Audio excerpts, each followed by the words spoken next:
Hello dear student, you are the most welcome presentation in my YouTube class. आज आपके demand पर ही बहुत ही शानदार क्लास लेकर आ गए हैं टेंस, जिसमें आपको हमेशा प्रॉब्लम क्रिएट होता है। तो ये क्लास देखने के बाद मैं वादा करता हूं कि आपको कभी प्रॉब्लम नहीं होने वाला है।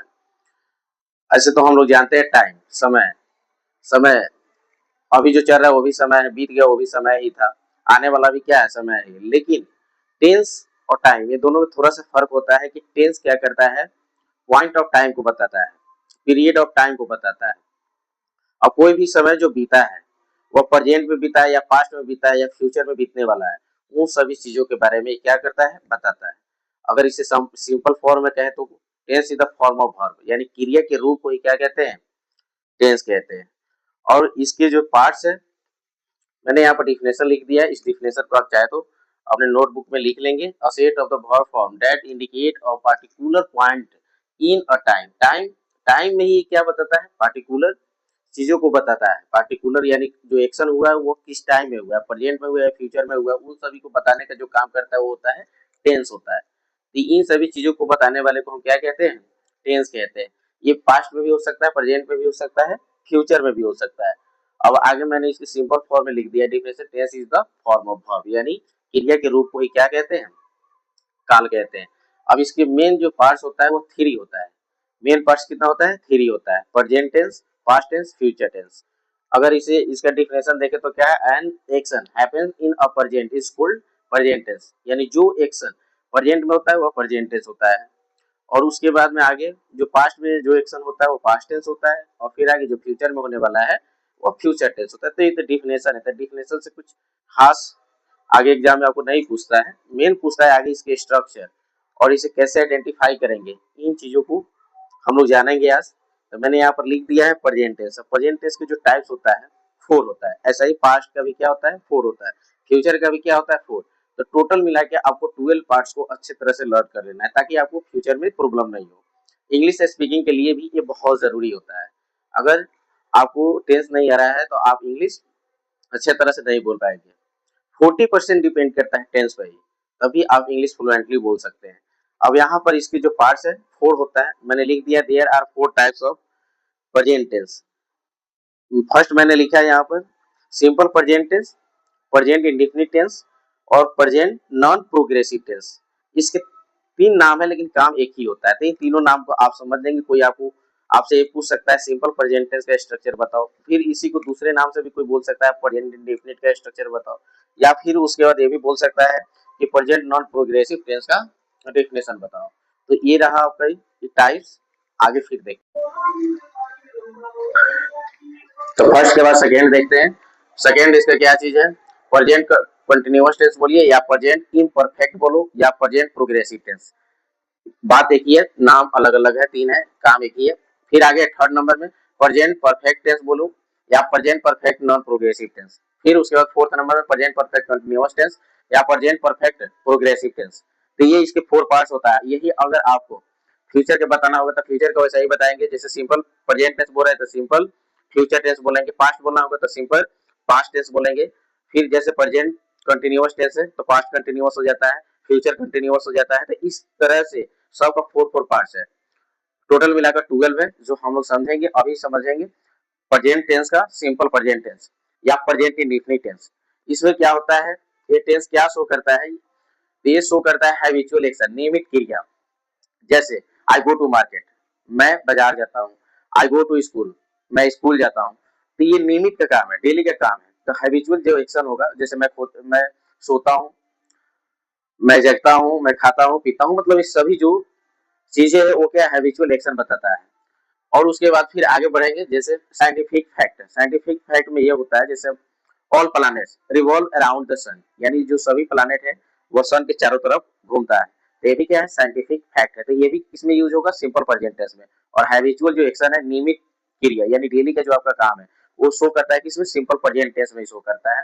फिर आगे है यूनिवर्सल ट्रूथ, जैसे sun rises in the east, बहुत ही फेमस लाइन है कि सूर्योदय पूरब में होता है। तो ये भी यूनिवर्सल ट्रूथ है। तो ये भी किसमें यूज होगा, सिंपल प्रेजेंट टेंस में यूज होगा। आगे फिर मैंने लिखा है फ्यूचर इवेंट, यानी फ्यूचर में कोई चीज आप प्लान पहले से बना चुके हैं।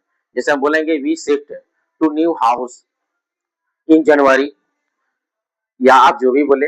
यानी फ्यूचर के बारे में हम बात कर रहे हैं कि हम क्या करेंगे, जनवरी में नए घर में शिफ्ट होंगे। तो ये भी चीज फ्यूचर में जो आप प्लान बनाए हैं उसका भी यूज किसमें होता है, सिंपल प्रेजेंट टेंस में होता है। फिर आगे प्रोवर्ब यानी कहावत में भी यूज होता है, जैसे बोलते हैं ना, a pen is mightier than sword, यानी एक कलम तलवार से ज्यादा ताकतवर है। तो ये प्रोवर्ब भी यूज करते हैं, कहावत, लोकपक्तियां, इस सब किसमें यूज होता है, सिंपल प्रेजेंट टेंस में यूज होता है। अब इससे पहचानने का और आसान तरीका क्या है, भाई तो ये सभी नहीं याद है तो हम देखेंगे सेंटेंस में, सेंटेंस बोलने के क्रम में जिस हिंदी क्रिया के अंत में ता है, ती है, ते है आदि लगा रहेगा तो उसे हम क्या समझेंगे, सिंपल प्रेजेंट टेंस का वाक्य। जैसे हम बोलेंगे ना, मैं खाता हूँ, मैं पीता हूँ, मैं जाता हूँ, मैं आता हूँ, तो इस सब देखिए ता आ रहा है, ता आ रहा है, ती आ रहा है, ते आ रहा है। तो इस तरह से सेंटेंस को देखकर हम इजीली आइडेंटिफाई कर सकते हैं कि ये सेंटेंस क्या है, सिंपल प्रेजेंट टेंस है। और सिंपल प्रेजेंट टेंस का स्ट्रक्चर क्या होता है, तो स्ट्रक्चर होता है सब्जेक्ट प्लस वर्ब का फर्स्ट फॉर्म या फिफ्थ फॉर्म और उसके बाद में ऑब्जेक्ट। एक चीज और इसमें नोट करना है कि जैसे वर्ब का फर्स्ट फॉर्म है ना, वो प्लूरल सब्जेक्ट के साथ यूज होता है, प्लूरल सब्जेक्ट के साथ वर्ब का फर्स्ट फॉर्म यूज होगा और फिफ्थ फॉर्म जो होगा वो सिंगुलर सब्जेक्ट के साथ यूज होगा। सेंटेंस को पढ़ते हुए तब हम इसे क्या करेंगे, बनाएंगे। जैसे यहाँ पर मैंने लिखा है वरुण गिटार बजाता है, वरुण क्या चीज है यहाँ पर, वरुण एक है यानी सिंगुलर, तो इसके इसे हम बनाएंगे, कैसे लिखेंगे, Varun, Varun plays guitar, it's very easy. यानी वरुण जो है वो क्या बजाता है, गिटार बजाता है। अब तो अब यहाँ पर देखो वर्ब का कौन सा फॉर्म है, फिफ्थ फॉर्म है, तो फिफ्थ फॉर्म याद रखना हमेशा सिंगुलर होता है। फिर आगे हम लोग स्कूल जाते हैं, अब हम लोग क्या है यहाँ पर प्लूरल सब्जेक्ट है, तो प्लूरल सब्जेक्ट रहेगा तो उसके साथ हम क्या करेंगे, प्लूरल वर्ब यानी फर्स्ट फॉर्म यूज करेंगे। क्या लिखेंगे, we go to school, it's very easy. तो इस प्रकार से इसका अफर्मेटिव सेंटेंस बनेगा। अब ज्यादा प्रॉब्लम कहाँ पर होता है, जब इसका निगेटिव आता है, इंट्रोगेटिव आता है, तो फिर स्टूडेंट को ये प्रॉब्लम क्रिएट होता है कि इसमें तो सब्जेक्ट प्लस वर्ब का फर्स्ट फॉर्म, फिफ्थ फॉर्म और उसके बाद ऑब्जेक्ट यूज करना था, लेकिन डू डज कैसे आ गया, तो डू डज इसमें यूज होता है, डू डज यूज होता है। तो डू डज जब यूज होगा तो उसमें क्या होगा, ये हेल्पिंग वर्ब के रूप में यूज होगा, तो मेन वर्ब के रूप में वर्ब का फर्स्ट फॉर्म यूज किया जाता है इसमें। डू डज और डिड ये तीनों के साथ वर्ब का हमेशा फर्स्ट फॉर्म आएगा, याद रखना। डिड होता है पास्ट टेंस में, तो सिंपल पास्ट टेंस में होता है तो वो पढ़ाई आगे तो फिर बताएंगे, लेकिन याद रखना है तीनों के साथ वर्ब का हमेशा फर्स्ट फॉर्म ही आएगा। अब जैसे यहाँ पर हु डज डिड क्या यूज करना है, फिर उससे प्रॉब्लम ज्यादा क्रिएट होता है, तो प्रॉब्लम क्रिएट अब नहीं होगा। जैसे देखिए यहाँ पर मैंने लिखा है, जब इसी का ता तेती लास्ट में रहेगा तो क्या होगा, सिंपल प्रेजेंट टेंस। हिंदी क्रिया के अंत में ता तेती लगा होगा तो क्या होगा, सिंपल प्रेजेंट टेंस। और इसका जब निगेटिव बनाएंगे, निगेटिव जैसे यहाँ पर लिखा है वरुण गिटार बजाता है, तो ये क्या है, अफर्मेटिव। लेकिन इसी का निगेटिव जैसे वरुण गिटार नहीं बजाता है तो ये क्या हो गया, निगेटिव। फिर वही अगर इंट्रोगेटिव पूछेंगे क्या वरुण गिटार बजाता है तो क्या होगा, इंट्रोगेटिव, तो उसमें भी टू टच यूज होगा, लेकिन अफर्मेटिव वाले में नहीं होगा। तो इसका स्ट्रक्चर होता है निगेटिव वाला का, subject plus do does plus not plus verb का फर्स्ट फॉर्म और उसके बाद में ऑब्जेक्ट। क्योंकि इसका काम नहीं रह जाता, अब इसका काम रह जाता है सब्जेक्ट के अनुसार, ये हेल्पिंग वर्ब के रूप में यूज होता है। यानी सिंगुलर सब्जेक्ट रहेगा तो डज यूज करेंगे और प्लूरल सब्जेक्ट होगा तो डू यूज करेंगे। ये भी क्या है, वर्ब का फर्स्ट फॉर्म फिफ्थ फॉर्म, तो इस तरह से वर्क ही करने लगता है। तो यहाँ पर जो मेन वर्ब रहता है उसमें कोई चेंजेस नहीं होता है। अब जैसे हम लिखेंगे वरुण गिटार नहीं बजाता है, तो यहाँ आप इसको बनाइएगा Varun, Varun does not play. देखो अब वहां पर प्ले था, यहाँ पर क्या गया, प्ले, क्योंकि यहाँ पर डज सब्जेक्ट के अनुसार वर्ब का फिफ्थ फॉर्म यूज हो रहा है, ये जो है सब्जेक्ट के अकॉर्डिंग यूज कर रहे हैं। और यहाँ पर ये प्ले है, क्या मेन वर्ब, तो मेन वर्ब हमेशा जैसे वैसे ही लिखना है। इसमें याद रखना डू डज डिड ये तीनों के साथ हमेशा वर्ब का फर्स्ट फॉर्म यूज होता है। डिड होता है पास्ट टेंस में, सिंपल पास्ट टेंस में यूज होता है, वो आगे बताएंगे, लेकिन याद रखिएगा डू डज डिड ये तीनों के साथ हमेशा वर्ब का फर्स्ट फॉर्म यूज होता है। अब यहाँ पर जैसे लिखेंगे Varun does not play guitar, it's very easy. यही नेगेटिव बनाना पड़ा था, क्या चीज का यूज किए, डू डज का। यहाँ पर वरुण क्या था, सिंगुलर एक ही है, इसीलिए यहाँ पर डज यूज किए। वर्ब का हमेशा फिफ्थ फॉर्म याद रखना क्या रहता है, सिंगुलर होता है। फिर आगे हम लोग स्कूल नहीं जाते हैं, और ये भी क्या है, निगेटिव है, तो निगेटिव है तो इसमें भी डू डज यूज करना है। और ये क्या है, सिंपल प्रेजेंट टेंस का, क्योंकि इसके लास्ट का जो क्रिया है उसके अंत में क्या लगा है, ता ते ती, देखो ता ते ये लगा रहेगा तो क्या होगा, सिंपल प्रेजेंट टेंस। तो हम इसे बनाएंगे वी। अब वी क्या है, प्लूरल सब्जेक्ट है, तो इसके साथ डू का यूज करेंगे, we do not go to school, it's very simple. इस तरह से इसे बनाते हैं। चलो फिर आगे देखते हैं इंट्रोगेटिव। तो अभी अफर्मेटिव देखे हैं और नेगेटिव भी देखे। इंट्रोगेटिव, इंट्रोगेटिव क्या होता है, interrogative sentence that sentence ask question, वैसे सेंटेंस जो क्वेश्चन कहता है। जैसे इसमें दो तरह से बनाते हैं इसको, एक हेल्पिंग वर्ब से बनाते हैं, एक डब्ल्यूएच वर्ड से बनाते हैं। और सेंटेंस पढ़ने पर जब आंसर यस नो में मिलेगा तो उसे डू डज से बनाएंगे, डब्ल्यूएच वाले से नहीं बनाएंगे। यस नो में छोड़कर किसी और में आंसर मिलेगा तब हम उसे क्या बनाएंगे, डब्ल्यूएच वाले वर्ड से बनाएंगे। जैसे यहाँ पर मैंने इंट्रोगेटिव सेंटेंस लिखा है, इसको पहले पढ़ो। क्या लिखा है, क्या वरुण गिटार बजाता है। हम आपसे पूछेंगे क्या वरुण गिटार बजाता है, तो आप क्या बोलेंगे, हाँ या नहीं। यस या नो में आंसर मिलेगा। तो इससे जब हम बनाएंगे तो इसके लिए हम क्या यूज करेंगे, डू डज, फिर उसके बाद सब्जेक्ट, फिर उसके बाद में वर्ब का फर्स्ट फॉर्म, उसके बाद object.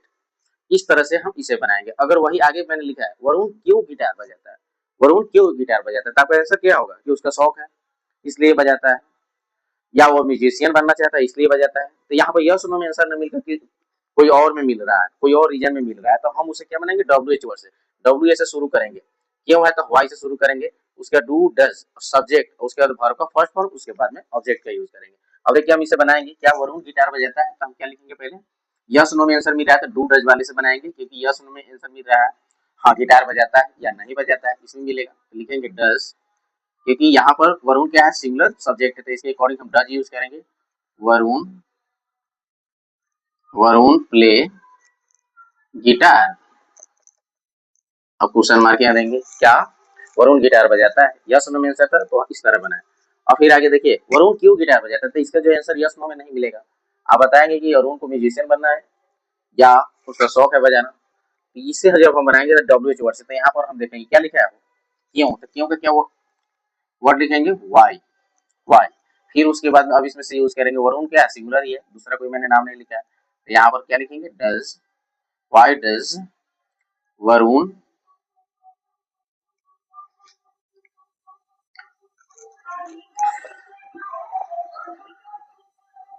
Why does Arun play guitar, यानी वरुण क्यों गिटार बजाता है।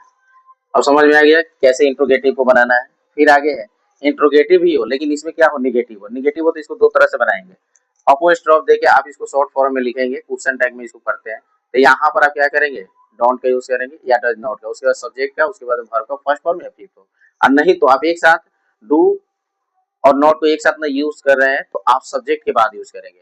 जैसे मैंने यहाँ पर लिखा है डू डज आप लिखेंगे, उसके बाद सब्जेक्ट लिखेंगे, उसके बाद नॉट, और उसके बाद में वर्ब का फर्स्ट फॉर्म, उसके बाद ऑब्जेक्ट। इस तरह से आप बना सकते हैं। तो यहाँ पर याद रखना, जब डू डज के साथ जब नॉट नहीं, अपोस्ट्रोफ देके आप नॉट, जैसे डोंट है, डजंट है, तो ये ना लिखकर आप अलग अलग लिख रहे हैं, तो इतना समझो ना, अगर अलग अलग लिख रहे हैं तो हम क्या करेंगे, पहले सब्जेक्ट लिखेंगे उसके बाद नॉट यूज करेंगे, यानी तो एक साथ लिखेंगे तो इस तरह से डोंट डजंट, उसके बाद सब्जेक्ट, उसके बाद वर्ब का फर्स्ट फॉर्म, ऑब्जेक्ट। याद रखना है कि डू डज रहेगा तो उसके साथ वर्ब का हमेशा फर्स्ट फॉर्म में यूज करना है। अब इसे हम जब बनाएंगे तो कैसे बनाएंगे, क्या वरुण गिटार नहीं बजाता है। अब देखो इंट्रोगेटिव सेंटेंस है और फिर क्या है, निगेटिव भी है, तो हम इसे जब लिखेंगे तो ऐसे ही बनाएंगे, कुछ इसमें ज्यादा। यहाँ पर हम क्या लिखेंगे, वरुण के according doesn't, doesn't Varun, Varun play guitar, क्या वरुण गिटार नहीं बजाता है, तो यहाँ पर डजंट, या इसे अलग आप फॉर्म में बनाएंगे, जैसे मैंने यहाँ पर लिखा था, यहाँ पर लिखेंगे does Varun not play guitar, अलग अलग, जब इसको अलग अलग आप लिखेंगे तो वरुण के बाद नॉट यूज करना है, या does Varun not play guitar, इस तरह से भी आप बना सकते हैं। और फिर आगे वरुण गिटार क्यों नहीं बजाता है। अब यहाँ पर देखिए यस नो में आंसर नहीं मिलने वाला है और ये नेगेटिव भी है, तो डब्ल्यू एच वर्ड से बनेगा, तो यहाँ पर हम क्या लिखेंगे, why doesn't, doesn't Varun play guitar, यानी वरुण क्यों नहीं गिटार बजाता है। तो ये इंट्रोगेटिव भी और निगेटिव है, तो इस तरह से आप इसे बना सकते हैं। अगला भी बनाकर आपको बताते हैं, वाई, यहाँ पर डज, डज लिखने के बाद फिर लिखना है Varun, Varun not play guitar. Doesn't न लिखे, आप चाहते हैं कि अलग अलग लिखे, तो डज नॉट, तो यहाँ याद रखना है डज के बाद क्या करना है, सब्जेक्ट लिखना है, उसके बाद नॉट का यूज करना है। अपने कॉपी में इसे अच्छी तरह से नोट कर लीजिए ताकि आप पढ़ेंगे तो ज्यादा बेहतर होगा, रिवीजन बार बार करते रहना है। चलिए आगे मैंने इसमें कुछ सेंटेंस लिखा है, जैसे मैं सुबह में टहलता हूँ, ये कौन सा सेंटेंस है, हैबिचुअल एक्शन है, यानी नित्य दिन का काम है, डेली टहलना, नियमित रूप से डेली सुबह में टहलना, तो ये क्या है, हैबिचुअल एक्शन है। तो हैबिचुअल एक्शन को बताया कि किसमें होता है, सिंपल प्रेजेंट टेंस, और पहचानने का तरीका ता है, ती है, ते है, ये लगा रहेगा। याद रखना। उसके बाद प्रोवर्ब। अब इसे बनाएंगे, जैसे मैं सुबह में टहलता हूँ तो क्या लिखेंगे, I walk, I walk in the morning, यानी तो क्या लिखेंगे, the sun rises in the, ये तो बहुत फेमस है, आपको पता ही है। तो ये क्या है, यूनिवर्सल ट्रूथ है। किसमें होगा, सिंपल प्रेजेंट टेंस में ही होगा। फिर आ गया, पृथ्वी सूर्य के चक्कर लगाता है। पृथ्वी क्या करता है, सूर्य के चक्कर लगाता है, तब क्या लिखेंगे, द अर्थ रिवॉल्व revolves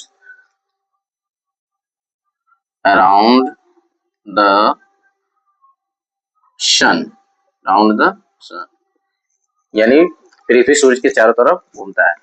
फिर आगे कलम तलवार से अधिक ताकतवर है। तो यहाँ पर हम क्या बोले हैं, ये प्रोवर्ब है, कहावत है, तो हम इसे लिखेंगे, the pen is mightier than sword, SWORD sword होता है। तो यहाँ पर ये क्या है, प्रोवर्ब है, कहावत है। तो ये भी किसमें होगा, सिंपल प्रेजेंट टेंस में। मैंने सभी तरह के लिख दिया। और फिर आगे चलिए कुछ और यूनिक लिखते हैं जो आपको बहुत इंटरेस्ट आएगा।